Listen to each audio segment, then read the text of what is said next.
advance if I go over some previous territory.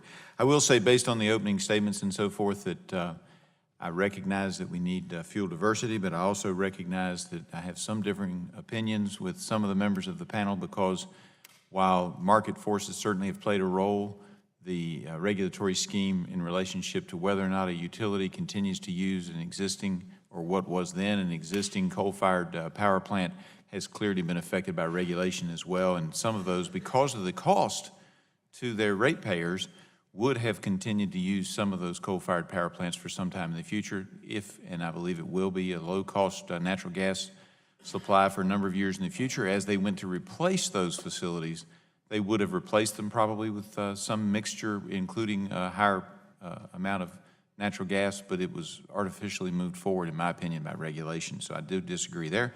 I do think, though, that we should let the market work it out, trying to keep a diversity, including coal, because coal still accounts for 30% of our power source, and that if we eliminated subsidies in the marketplace for all of the different potentials, that coal would be in a much better position to play a role in that marketplace.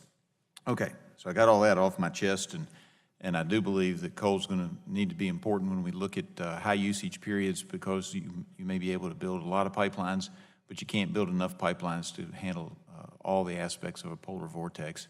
And yet you can put coal in the back 40 and have it there ready to go in cases of emergency. And when things don't work out quite the way, which is why in the eastern part of Virginia, they just allowed 2 coal-fired power plants to fire back up, because they haven't gotten the other supply there yet, and they've got a transmission problem. So we're going to have to go back to coal in a place where it had already been eliminated. So that being said, let me move on.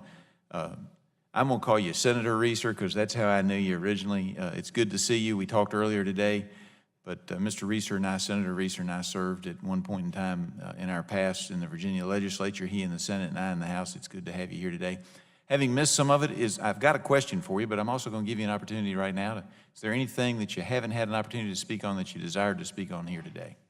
I think I'm good, Congressman. Right. I appreciate the opportunity. All right. So my question deals with procuring capacity is necessary for a healthy wholesale market. As a PJM member, I understand you may be unable to self-supply the capacity that is required. Is this true, and how would you resolve the situation? And I'm really curious how the self-supply issue got turned on its head. But you could talk about that some more. Thank you, Congressman, for the opportunity, and you're exactly right. And I would go back to basically just saying this. PJM, under their original structure, did allow utilities like us, who are load-serving entities, to have the opportunity to first look to our self-supply.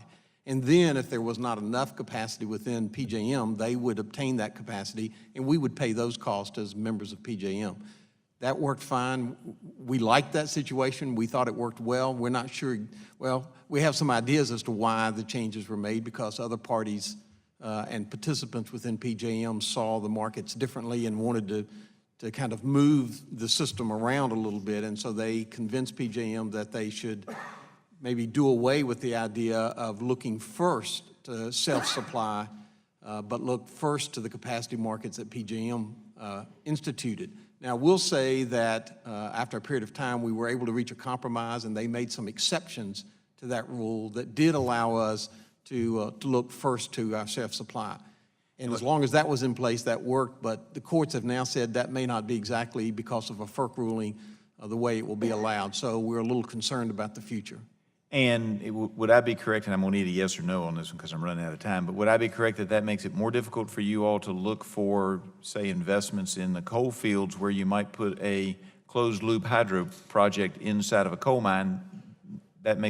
That policy makes it more difficult for you to even consider that, doesn't it? It makes it more difficult for future planning and long-term planning, and that a facility like that would have to fit that category. I appreciate it. Ms. McAllister, real quick, public power utilities like the City of Salem and the town of Richlands are governed by their city councils. How is the role of these elected officials and local decision-making respected within the capacity construct?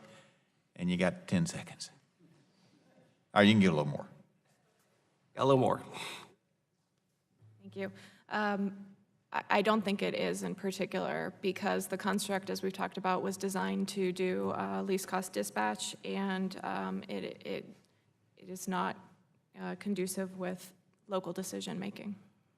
Okay. I appreciate that, and thank you for the extra time, Mr. Chairman. I yield back.